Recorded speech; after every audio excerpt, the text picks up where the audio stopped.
আমাদের আরো দুটি কর্মসূচিতে আমরা যাব। আমি প্রথমেই এলাকার সর্বস্তরের গণদেবতা ভোটার ভদ্রমণ্ডলী যাদের শুভেচ্ছা আশীর্বাদে নরেন্দ্র মোদীজি তৃতীয়বারের জন্য প্রধানমন্ত্রী হয়েছেন এবং মাননীয় জগন্নাথ সরকারকে যারা রেকর্ড ভোটে জিতিয়ে লোকসভায় পাঠিয়েছেন তাদের প্রতি ভারতীয় জনতা পার্টির পক্ষ থেকে কৃতজ্ঞতা জ্ঞাপন করি। আমার সাথে মাননীয় জেলা সভাপতি বিধায়ক পার্থসারথী চ্যাটার্জি, আমার কলিগ এমএলএ বৃন্দ এবং প্রার্থী মনোজ বিশ্বাস সহ সবাই আছেন। যেহেতু আকাশে মেঘ আছে, আমি সকলের নাম না বলে একযোগে প্রত্যেককে যথাযথ সম্মান জানিয়ে দু চারটি কথা বলবো, কারণ এটি আমাদের সভা নয়, আমাদের জনসংযোগ যাত্রা। আমরা আগামী 5 তারিখে দুটো জনসভার মাধ্যমে দীর্ঘ বক্তব্যের মধ্য দিয়ে আমরা আপনাদের কাছে তুলে ধরব। আমি জানি এই এলাকার মানুষজন যারা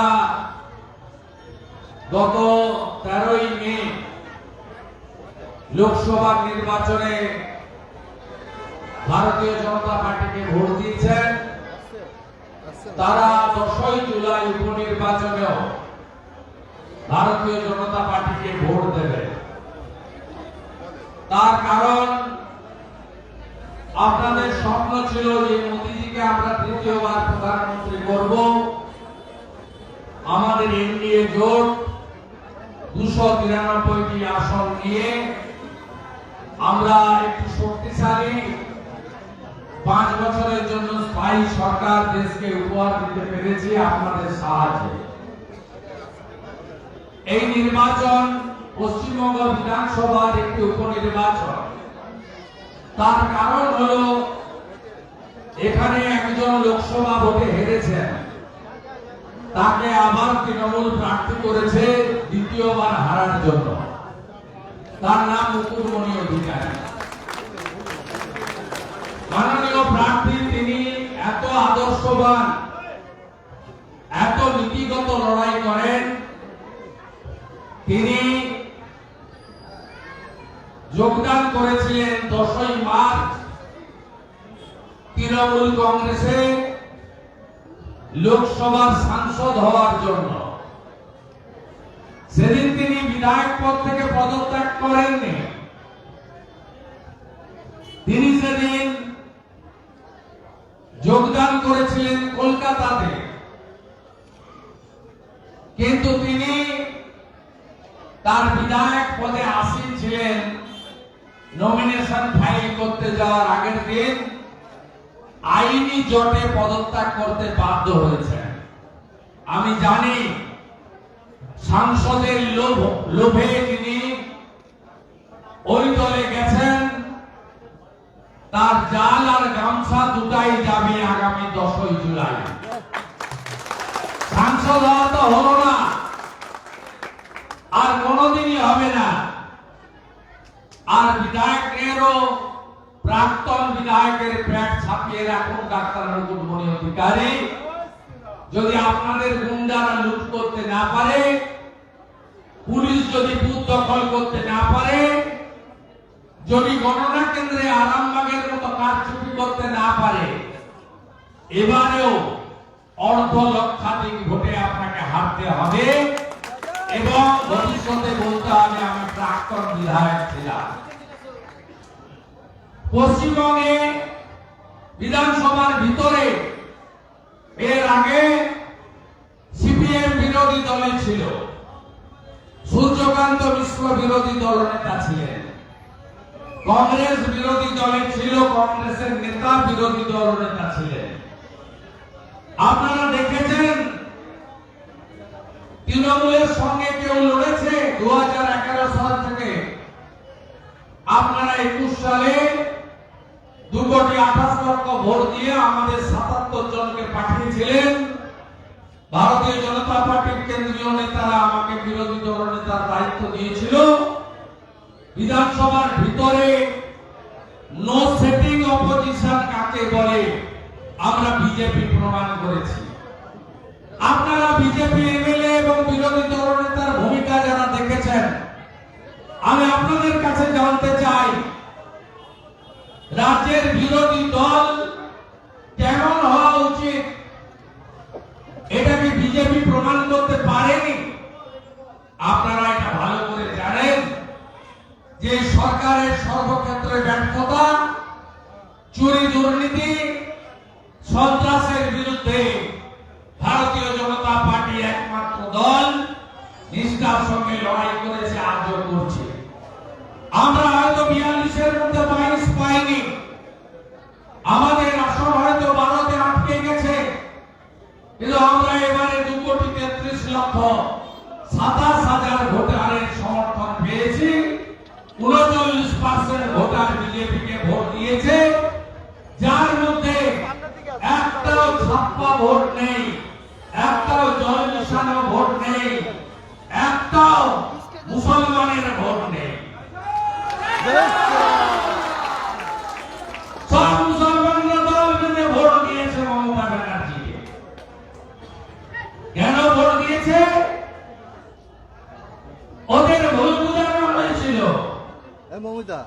যে বিজেপি 400 আসন পেয়ে সংবিধান বদল হবে এবং আমরা হিন্দু রাষ্ট্র করে দেব।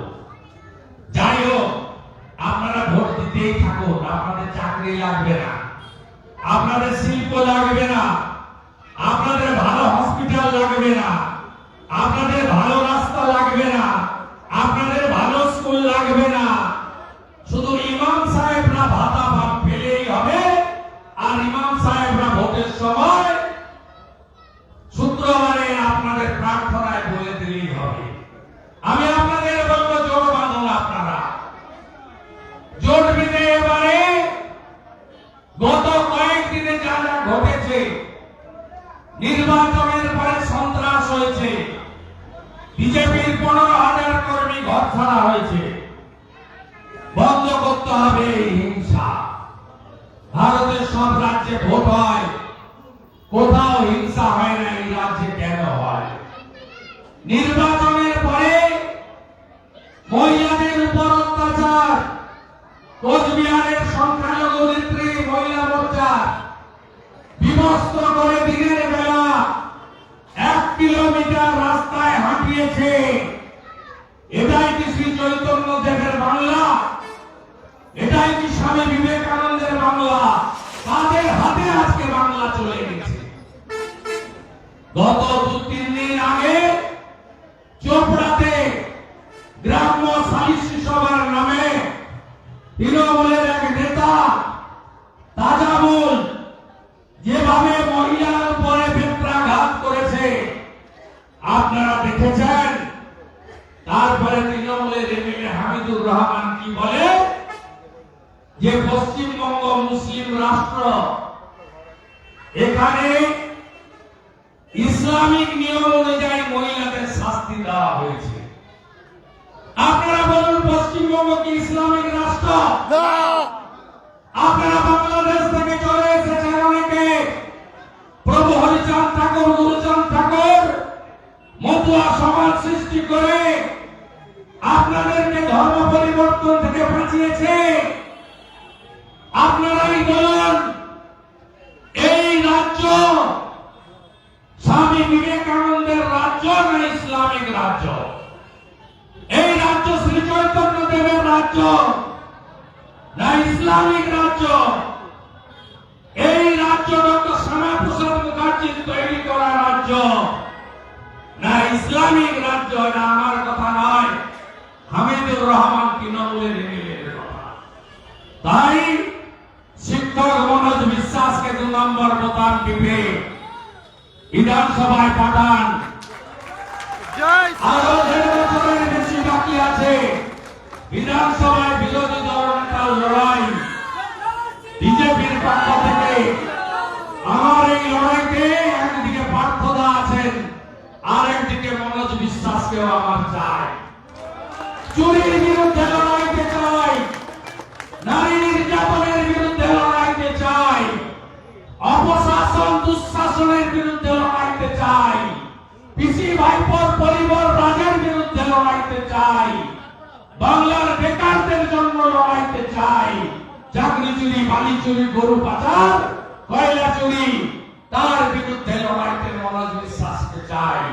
আপনারা পাঠান, কেন্দ্রীয় বাহিনীর ভেড়াটপে ভোট হবে, আগে ভোট দান, পরে জলপান, 2 নম্বর বোতাম টিপে ভোট দেবেন। আর যারা বলছেন মনোজ বিশ্বাসকে পাবো, তো মনোজ বিশ্বাসের স্থায়ী ঠিকানা আপনাদের এই জেলা এবং আপনাদের এই মাটি। আমি কথা দিতে পারি, বিগত দিনে যত এমএলএ এখান থেকে জিতেছেন, তার থেকে ভিন্ন ধর্মী এই বিধায়ককে আপনারা পাবেন। উচ্চ শিক্ষায় শিক্ষিত, হায়ার সেকেন্ডারি স্কুলের শিক্ষক এবং একেবারে বাল্য অবস্থা থেকে রাষ্ট্রবাদ এবং ভারতীয় সনাতনী সংস্কৃতিতে বিশ্বাস রাখেন মনোজ বিশ্বাসকে 2 নম্বর বোতাম টিপে ভোট দেওয়ার বিনম্র আবেদন জানিয়ে আমার কথা শেষ করলাম। ভারত মাতা কি জয়, ভারত মাতা কি জয়, শ্রীরাম।